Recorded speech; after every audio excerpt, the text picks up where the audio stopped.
Okay, so let's dive in. There's some pretty big news making waves. Mm-hmm. Big news indeed. The U.S. is pulling out of UNESCO. Again. Again.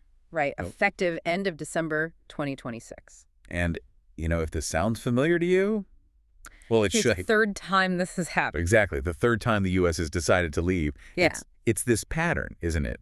But the stakes feel really different this time around. Very different. The context has shifted significantly. So today, that's what we're digging into in this deep dive. What does this pullout actually mean? For UNESCO, yes, but also for things like global AI ethics, for world heritage, the broader picture of international relations. And that pattern you mentioned, that's where the complexity really lies. Because, the U.S. steps in, steps out, but the reasons and the ripple effects this time, quite different. We'll try to synthesize what we know and look at the direct impacts. Okay, specifics first. The announcement came from the State Department, July 22nd, 2025. Withdrawal effective, like you said, end of December 2026. Right. Not immediate, but the clock is ticking. And it echoes past moves, but feels very much rooted in today's political climate. Absolutely. And the official reasons given, well, it's a mix. They're citing UNESCO's 2011 decision to admit Palestine, which is a long-standing issue for the U.S. Right, that's come up before. It has. Plus, what they term alleged anti-Israel rhetoric within UNESCO. And then there's this broader point about divisive social and cultural causes. Divisive causes. Mm-hmm. Like what specifically? Well, the statements connect it to things seen as incompatible with U.S. interests under an America First foreign policy. Think debates around history, social inclusion, maybe even things perceived as wokeness. It's about prioritizing national perspectives over certain multilateral approaches. Okay. And UNESCO's reaction? Director General Audrey Azoulay. She called it regrettable, but also, interestingly, expected. Expected. So they saw this coming. It seems so. And they've been preparing. They've actually diversified their funding quite a bit.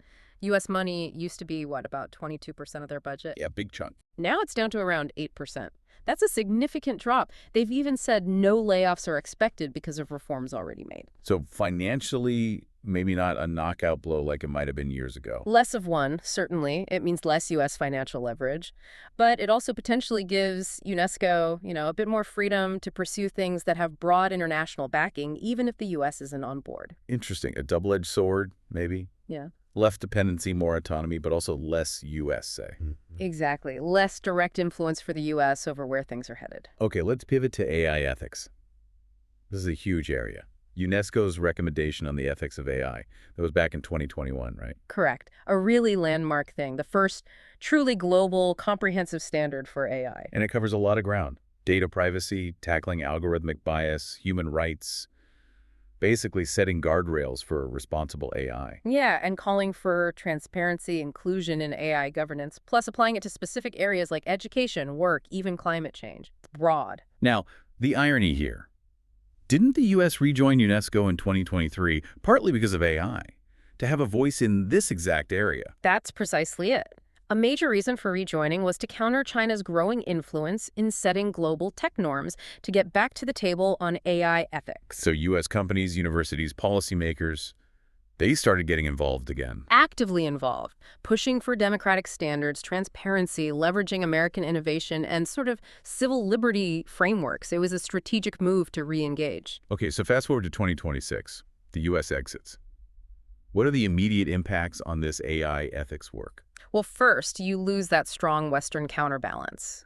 The U.S. voice pushing for certain democratic values, transparency, it's gone. Which would mean? It could mean countries like China, maybe Russia, others, they might find it easier to steer AI governance towards models more focused on speed control or, surveillance, less pushback. And what about the norms themselves? The whole global norm-setting process could be weakened. Fewer champions for things like ethical audits, open source approaches, the stuff the U.S. was advocating for. And does this affect how countries, say, in the global south, adopt AI rules? Potentially, yes. UNESCO often plays a role in spreading these norms, providing frameworks. Without the U.S. actively involved, the uptake of values like strong data privacy or algorithmic accountability might slow down in regulations being developed there. So the rules of the road for AI, who gets to write them, becomes even more critical if the U.S. isn't in the room. Absolutely. It really matters who is setting the global standards for a technology that's going to shape, well, everything. It shapes your future, how you interact with tech. Let's switch gears to another major UNESCO program, World heritage. This is maybe what most people think of with UNESCO. Probably. Yeah, safeguarding iconic sites, cultural, natural, historical significance. Think Grand Canyon, Serengeti, Machu Picchu. The list goes on. And it's not just putting a label on a place, Yeah. right? It involves monitoring, funding for preservation. And it drives global tourism. It's a big deal for the sites and countries involved. A shared human legacy, really. The U.S. role here has been pretty foundational, hasn't it? Oh, definitely. A founding member back in 1972.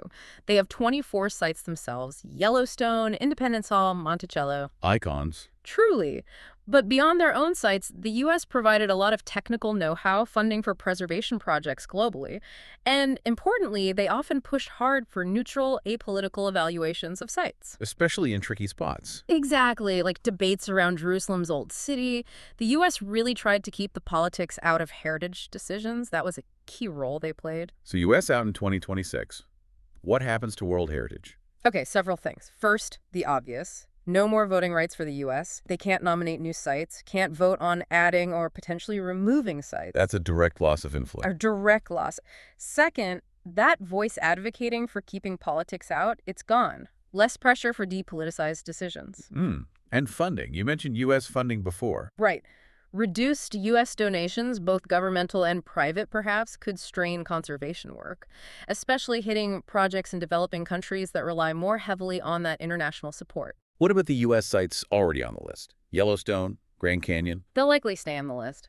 But future funding opportunities through UNESCO or promotion, that could be deprioritized. Less spotlight, maybe. So it raises that question again. What does it mean when a major player just steps back from shaping how we protect and remember the shared global history? It's like taking a key architect off the job of maintaining a priceless building. You have to ask who steps in and will they have the same priorities or resources. It's a gap in global cooperation on culture. Okay, let's look at the history of this pattern, because it's not the first exit. No, it isn't. 1984, Reagan pulls out. Reasons cited were anti-Western bias, mismanagement. Cold War context, Soviet influence was high then. And that lasted nearly 2 decades, until 2003. Then 2019, Trump administration announced in 2017. Reasons then. Anti-Israel bias again, the Palestine admission from 2011 being key. Right, and that was shorter, about 4 years, until rejoining in 2023. Context there was more about rising nationalism, unilateralism. And now, 2026. Likely Trump again. Mm-hmm. Similar reasons surface Palestine, cultural disagreements, this idea of wokeness. But the backdrop is different. Great power competition, especially with China, and this race around AI ethics. Exactly, and that's why just saying, oh, it's happening again, misses the point. This time is different in crucial ways. How so? What are the key distinctions? I'd point to 3 main things. First, the massive focus now on AI and tech norms. UNESCO's role in digital ethics is central today, in a way it just wasn't in '84 or even 2017. This is about core 21st century power. Okay, AI wasn't the battleground then. Not in the same way at all. Second, that funding diversification we talked about. UNESCO is less financially vulnerable to a U.S. exit this time. They've learned, restructured, U.S. financial leverage is lower. Right, the 8% figure. Exactly. And third, the geopolitical stakes. China's position is much stronger now. A U.S. absence leaves a much larger vacuum for China to fill in, shaping global cultural and tech norms than it did before. That's a huge difference. So different context, different stakes. It's not just history repeating. Not at all. The implications are magnified because of these differences. It changes the whole dynamic of global governance in these areas.